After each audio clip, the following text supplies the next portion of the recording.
মালদার রামকেলি মেলায় লক্ষাধিক ভক্তের সমাগম, আর এই সুযোগে পরপর পকেটমারি, নিমিষে উধাও ব্যাগ, মোবাইল। অভিযোগ পেয়ে ময়দানে নেমে পাকড়াও 11 জন মহিলা। এরা প্রত্যেকেই আসানসোল, বিহার এবং ঝাড়খণ্ডের বাসিন্দা। এদিন তাদের মালদা জেলা আদালতে পেশ করেছে ইংলিশ থানার পুলিশ। উল্লেখ্য, গতকাল থেকে ইংলিশ বাজারের পিয়াস বাড়িতে শুরু হয়েছে ঐতিহাসিক রামকেলি মেলা। বিভিন্ন রাজ্য এবং দেশের বিভিন্ন প্রান্ত থেকে বহু ভক্তের সমাগম হয়েছে। আর এই সুযোগে পকেটমারি করতে গিয়ে ইংলিশ বাজার থানার পুলিশের হাতে ধরা পড়েছেন এই 11 জন মহিলা বলে জানা গেছে।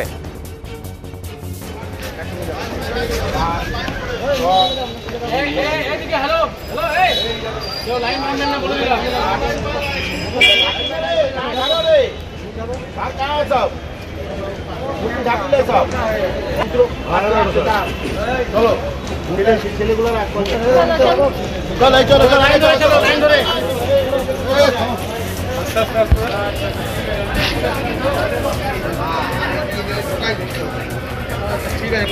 ঠিক আছে। ও আমি ইউটিউবে